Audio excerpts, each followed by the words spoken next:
नमस्कार, मैं हूं अनुपम। आपके साथ। देश में कोरोना केसेस काफी बढ़े हैं, ऐसे में मास्क सबसे बड़ा हथियार है।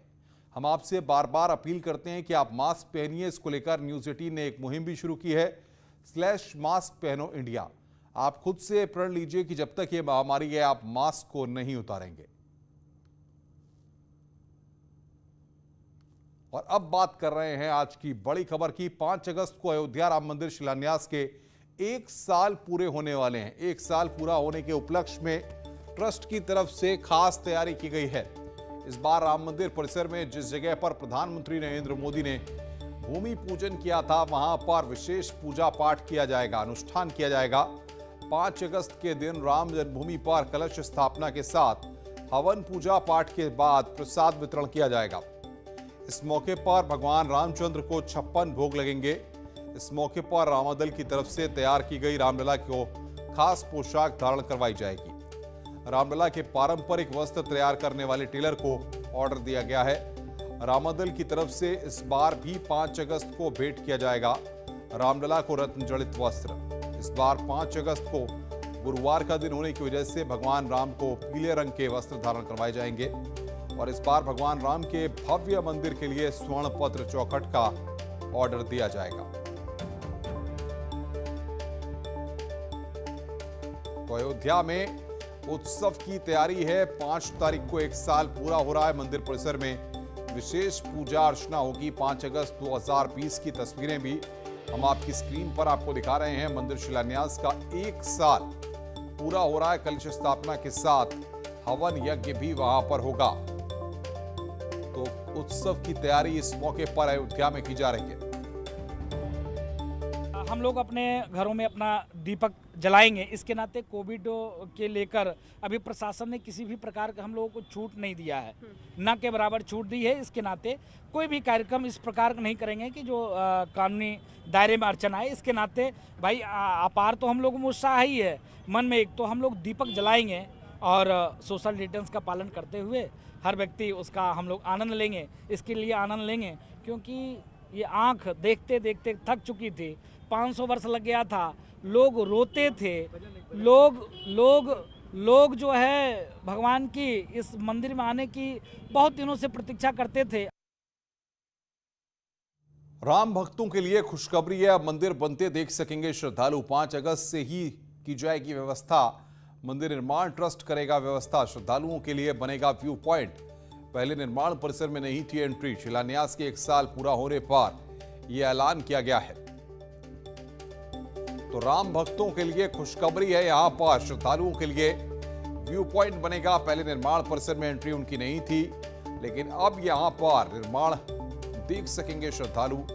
ये बात कही गई है ट्रस्ट के द्वारा। राम भक्तों के लिए खुशखबरी इस वक्त की। अयोध्या से बड़ी खबर, राम भक्तों के लिए खुशखबरी। 5 अगस्त से इसकी व्यवस्था वहां पर की जाएगी।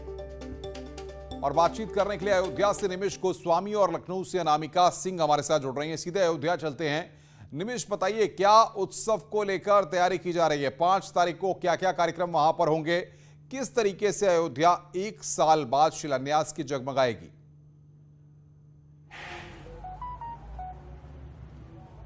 जी अनुपम, अयोध्या में उत्साह देखने को मिल रहा है। 1 साल हो गए जब हमारे आराध्य भगवान श्री राम का भव्य मंदिर निर्माण का कार्य भी शुरू हो गया है। 1 साल पहले ठीक 5 अगस्त के दिन देश के प्रधानमंत्री ने यहाँ पर भूमि पूजन किया था। उसके बाद तेजी के साथ मंदिर निर्माण का कार्य चल रहा है। चूंकि कोरोना काल होने के बावजूद भी मंदिर की जो रफ्तार है निर्माण की वो धीमी नहीं पड़े, उसके लिए बाकायदा 2 शिफ्टों में ट्रस्ट कार्य करा रहा है और तेजी के साथ बुनियाद भरी जा रही है। लगभग 27 लेयर बुनियाद की भरी जा चुकी है और माना जा रहा है अनुपम की 15 सितंबर तक बुनियाद भरने का काम शुरू होगा। उसके बाद फिर पूरा हो जाएगा। उसके बाद फिर बेस प्लिंथ जिस पर मंदिर निर्माण होगा उसका निर्माण शुरू होगा। ऐसे में यहाँ पर 5 अगस्त को लेकर जिस तरीके से तैयारियां हैं, वहां पर गर्भगृह के अंदर बात की जाए, चाहे मंदिर परिसर जहां पर भगवान का गर्भगृह बनना है, जहां पर भूमि पूजन हुआ था, वहां पर पिछले 1 साल से लगातार दीपक प्रज्वलित किया जा रहा है और 1 साल पूरा होने के उपलक्ष्य में भगवान को भव्य 56 भोग का भोग लगाया जाएगा, प्रसाद वितरण होगा, साथ ही तमाम धार्मिक अनुष्ठान अंदर रामार्चा पूजन होगी और तमाम तरीके के पूजन होंगे जो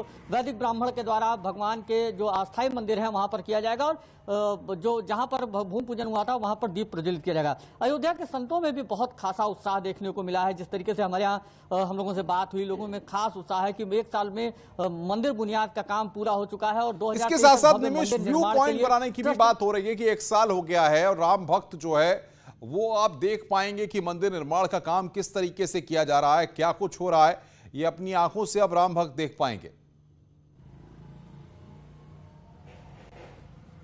देखिए अनुपम, ये एक बहुत अहम प्रपोजल है और इस पर ट्रस्ट पिछले काफी दिनों से काम कर रहा था। ट्रस्ट की प्राथमिकता है कि जो मंदिर में श्रद्धालु दर्शन करने आते हैं वो अपने आराध्य के मंदिर निर्माण की प्रक्रिया सेफ जोन, जहां से वो सुरक्षित ढंग से देख सकें, जहां से वो उनको सुरक्षा में कोई न हो, इस तमाम बिंदुओं पर चर्चा करके एक व्यू पॉइंट बनाया जाएगा और उस व्यू पॉइंट से लोगों को मंदिर निर्माण का दर्शन कराया जाएगा, जो मंदिर निर्माण प्रक्रिया है। तो इस पर प्रपोजल चल रहा है और संभावना है कि 5 अगस्त को उसकी तैयारी भी कर दी जाए, क्योंकि जो राम दूर दराज से श्रद्धालु आते हैं वो दर्शन करने के बाद ये जरूर जानना चाहते हैं, उनकी उत्सुकता जरूरत है कि मंदिर कैसा बन रहा है, किस तरीके बिल्कुल बिल्कुल निमिष आप बने रहिए हमारे साथ। अनामिका भी हमारे संवाददाता लखनऊ से जुड़ी हुई हैं।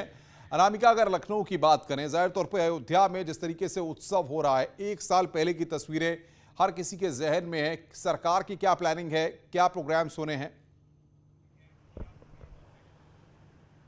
देखिए, सरकार से ज्यादा ट्रस्ट की तरफ से प्लानिंग की गई है इस पूरे के पूरे प्रायोजन को लेकर, क्योंकि बताया यह जा रहा है कि चूंकि कोविड के प्रोटोकॉल को ध्यान में रखते हुए बहुत सारी चीजें की जाएंगी, लिहाजा बहुत ज्यादा भीड़ इकट्ठी की जाए ऐसा कोई कार्यक्रम नहीं होगा। लेकिन जिस जगह पे प्रधानमंत्री मोदी ने भूमि पूजन किया था, आधारशिला रखी थी, ठीक उसी जगह पे हवन होगा, कलश स्थापना की जाएगी। इसके अलावा विशेष पूजा पाठ के बाद जो उसका प्रसाद होगा वो संतों में वितरित किया जाएगा। इसके अलावा अयोध्या में जितने भी मठ, शिवालय, मंदिर हैं, उन सभी जगहों पर दीप प्रज्वलन किया जाएगा। यानी कि 1 साल पहले जिस तरीके से दीपावली मनाई गई थी शिलान्यास के मौके पर, ठीक उसी तरीके से उसी याद को ताज़ा करते हुए इस बार भी दीप प्रज्वलित किया जाएगा।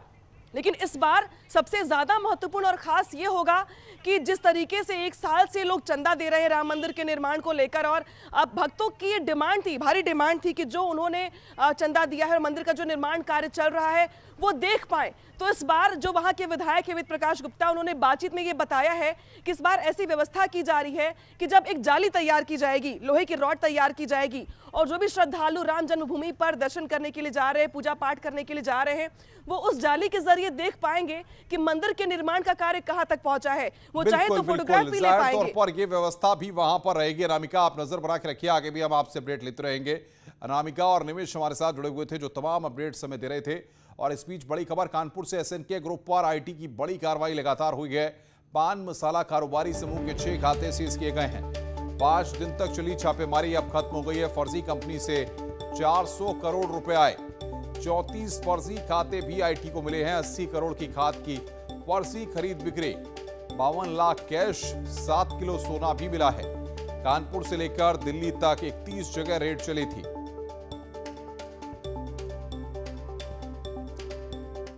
संभल में बेखौफ है बदमाश, तमंचे से हवाई फायरिंग की गई। फायरिंग का वीडियो वायरल हो रहा है।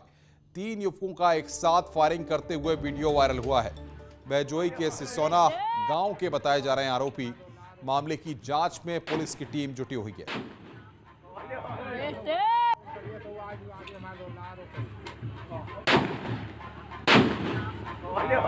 फायरिंग का वीडियो यहां पर वायरल हो रहा है। ये तस्वीरें हम आपकी स्क्रीन पर दिखा रहे हैं। 3 युवकों का फायरिंग करते हुए वीडियो वायरल हुआ है। संभल की ये तस्वीरें, बहजोई इलाके के बताए जा रहे हैं आरोपी।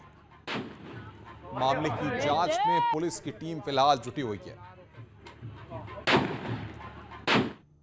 और अब बात है एनकाउंटर की। आगरा में एनकाउंटर हुआ। 40,000 के इनामी बदमाश को पुलिस ने गिरफ्तार किया है। गोली लगने से बदमाश रेनू पंडित घायल हुआ है। मणपुरम गोल्ड लोन डकैती में वांटेड था। आरोपी से 2 किलो सोना, 42,000 कैश बरामद किया गया है। सिकंदरा इलाके में यह मुठभेड़ हुई है।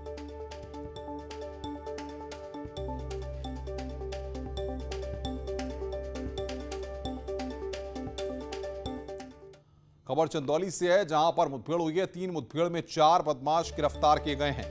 एक ही रात में 3 जगहों पर यह मुठभेड़ हुई है। 3 पिस्टल, 1 तमंचा और कैश बरामद किया गया है। सकलडिया, दानापुर और सदर इलाके में यह मुठभेड़ हुई है।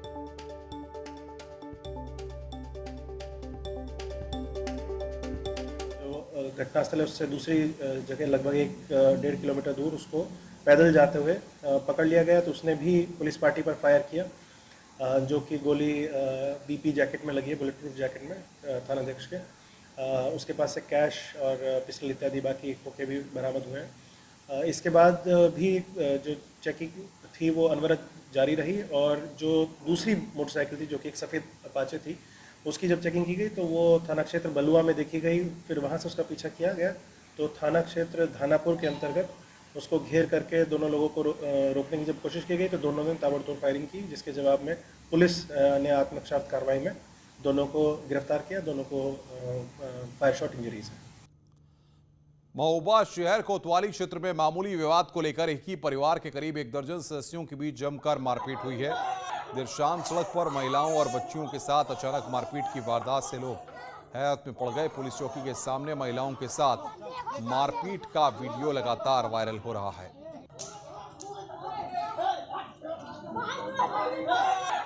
तो मारपीट का वीडियो यहां पर वायरल हो रहा है। न्यूज़ 18 आपको बता दें कि वीडियो की पुष्टि नहीं करता है। महोबा से खबर मारपीट का वीडियो वायरल हुआ है। जमकर लाठी डंडे चले हैं। मारपीट का वीडियो यहां पर वायरल हो रहा है। न्यूज़ 18 वीडियो की पुष्टि नहीं करता है। ये तस्वीरें इस वक्त हम आपको दिखा रहे हैं।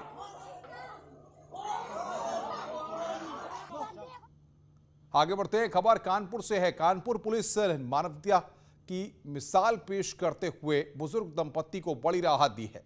खुद कानपुर के पुलिस कमिश्नर असीम अरुण ने पहल करते हुए बुजुर्ग दंपत्ति को उनके बेटे बहू को सबक सिखाया है। कानपुर पुलिस कमिश्नर असीम अरुण की छवि एक सख्त अफसर के रूप में जानी जाती है, लेकिन इस बार कानपुर के पुलिस कमिश्नर का नए कार्य पूरे शहर में चर्चा में है। दरअसल मामला चकेरी में एक बुजुर्ग दंपत्ति से जुड़ा हुआ है, जहां उन्हें घर से बाहर निकालने वाले बेटे बहू को पुलिस कमिश्नर ने सबक सिखाया। आरोप है कि बेटे और बहू ने अपने बूढ़े मां बाप को विवाद के बाद मारपीट करके घर से बाहर निकाल दिया था। थाने और चौकी में चक्कर लगाकर परेशान हुए दंपत्ति ने पुलिस कमिश्नर से शिकायत की तो वो खुद बुजुर्ग दंपत्ति को लेकर उनके घर पहुंचे, जहां उन्होंने बुजुर्ग दंपत्ति को उनके घर पहुंचाया और मारपीट करने के आरोप के चलते उन्होंने बेटे और बहू को गिरफ्तार कराकर शांति भंग की कार्रवाई कराई। इतना ही नहीं, उन्होंने बुजुर्ग दंपत्ति की सुरक्षा के लिए उनके घर पर फोर्स भी तैनात किया है। आपको बता दें कि बुजुर्ग दंपत्ति को पीटकर घर से निकालने के बाद बेटे और बहू ने उनका सामान समेटकर कमरों में अपने ताले डाल दिए थे। पुलिस कमिश्नर जब घर के अंदर बुजुर्ग दंपत्ति के संग पहुंचे तो कमरे में ताले बंद देखे। पूछने पर बुजुर्ग दंपत्ति ने उन्हीं के कमरे होने की जानकारी दी। इस पर उन्होंने बहू से दोनों कमरों के ताले खुलवाए। वहीं उन्होंने बुजुर्ग दंपत्ति को घर में रहने की बात कहते हुए अपना नंबर दिया और दोबारा परेशानी होने पर तत्काल सूचना देने की बात कही है। बुजुर्ग दंपत्ति को मिली मदद कानपुर पुलिस का एक मानवीय चेहरा है और असीम अरुण जैसे अफसर जिन्होंने की एक मिसाल यहां पर पेश की है। और बातचीत करने के लिए कानपुर से हमारे संवाददाता अमित गंजू हमारे साथ जुड़ रहे हैं। अमित, जाहिर तौर पर आज के वक्त में भी ऐसे बेटे और बहू मौजूद हैं जो अपने माँ बाप को मारते पीटते हैं, घरों से बाहर निकाल देते हैं, लेकिन ऐसे पुलिस अफसर भी हैं जो ऐसे बुजुर्ग माँ बाप की मदद के लिए तैयार होते हैं और खुद उनको जाकर के उनके घर के अंदर छोड़ कर आते हैं। देखिए अनुपम, मैं आपको बताना चाहूंगा कि ऐसे कलयुगी बेटों के किस्से देखने और सुनने को जरूर मिलते हैं, मगर कानपुर की पुलिस ने, खासकर कमिश्नर पुलिस ने एक मिसाल पेश की। क्योंकि एप्लीकेंट्स की अगर बात की जाए तो कानपुर के अंदर 43 थानों की अगर बात की जाए, अगर हम 33 थानों की बात जब से कमिश्नरेट हुआ उनकी बात की जाए तो अमूमन कोई ना कोई एप्लीकेशन कोई बहू से अपनी परेशान है, कोई अपने बेटे से परेशान है, मगर अपने तरीके का ये पहला ऐसा मामला देखने को मिला जिसमें बेटा और बहू दोनों माता पिता की पिटाई करते थे। जो उनका आरोप था, उन्होंने चकेरी थाने में से एप्लीकेशन दी, ना तो SHO ने जहमत उठाई कि वहां जाके उनकी कोई पूछताछ ले, ना ही क्षेत्राधिकारी ने, ना ही वहां के SP ईस्ट ने, DCP ईस्ट ने। इसके बाद ये दंपत्ति जब कमिश्नर के पास गए तो कमिश्नर ने इसकी गंभीरता को समझा और तत्काल उनके परिवार के उन वृद्ध दंपत्ति को अपनी गाड़ी में बिठा के उनके घर गए, उनके बेटा और बहू को हिदायत दी। मगर पुलिस के सामने भी बेटा और बहू मानने को तैयार नहीं थे, इसलिए तत्काल उनको थाने भेजा और उनको चालान काट के उनको 3 दिन की न्यायिक हिरासत में भेजा गया। अब उनकी सुरक्षा के लिए भी 2 आरक्षी लगा दिए गए हैं उनके आवास के बाहर, जिसके बाद से वो पुलिस का धन्यवाद दे रहे हैं, क्योंकि कहीं ना कहीं मित्र पुलिस ने अपना असली मित्र पुलिस का चेहरा कानपुर में साफ तौर पर इस घटना में देखने को मिल रहा है। लेकिन इस पूरे मामले में वृद्ध दंपत्ति इतने डरे, इतने सहमे, वो घर से बाहर नहीं निकल रहे हैं, किसी मीडिया पर्सन से इंटरेक्ट नहीं हो रहे। उनका कहना है कि अगर बेटा उनका छूट के आया तो कहीं ना कहीं फिर उनकी पिटाई करेगा, इसलिए वो मीडिया के सामने कुछ नहीं कहना चाहते और बार बार उत्तर प्रदेश पुलिस का, सरकार का और खासकर कमिश्नर पुलिस का धन्यवाद दे रहे हैं। जी अनुपम। बिल्कुल अमित, बहुत बहुत शुक्रिया आपका हमारे साथ जुड़ने के लिए और बातचीत करने के लिए। तो आरोपी बेटे बहू को सबक सिखाया गया। आगे बढ़ते हैं, सीएम योगी आदित्यनाथ ने आज कोरोना वैक्सीन की दूसरी डोज ली है। सीएम योगी ने ट्वीट कर इस बात की जानकारी दी। सीएम ने अपने ट्वीट में लिखा है कि आज स्वदेशी कोविड वैक्सीन की दूसरी डोज यहां पर प्राप्त कर मन प्रफुल्लित है। आदरणीय प्रधानमंत्री जी के मार्गदर्शन में कोरोना वैक्सीन की सुरक्षा कवच सभी नागरिकों को मुफ्त प्रदान किया जा रहा है। आप सब लोग भी अपना क्रम आने पर अवश्य लगवाएं। टीका जीत का, तभी कोरोना हारेगा, भारत जीतेगा।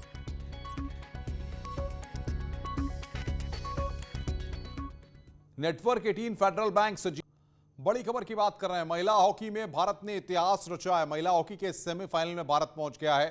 टोक्यो ओलंपिक से बड़ी खबर इस वक्त की, भारत ने ऑस्ट्रेलिया को हराया है।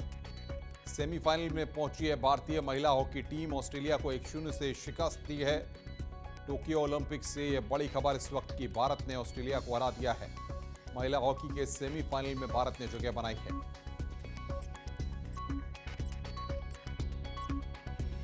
महिला हॉकी में भारत ने इतिहास रचा है। सेमीफाइनल में भारतीय महिला हॉकी टीम पहुंची है। वहीं सीएम योगी आदित्यनाथ ने ट्वीट कर महिला हॉकी टीम के खिलाड़ियों का हौसला बढ़ाया है। उन्होंने कहा है कि टोक्यो ओलंपिक में अद्वितीय प्रदर्शन करते हुए भारतीय महिला हॉकी टीम ने पहली बार ओलंपिक के सेमीफाइनल में प्रवेश सुनिश्चित किया है। संपूर्ण देश को गौरवान्वित करने वाली इस ऐतिहासिक उपलब्धि के लिए पूरी टीम को बधाई। ईश्वर से कामना है कि आपकी सफलता का एक क्रम सतत जारी रहे।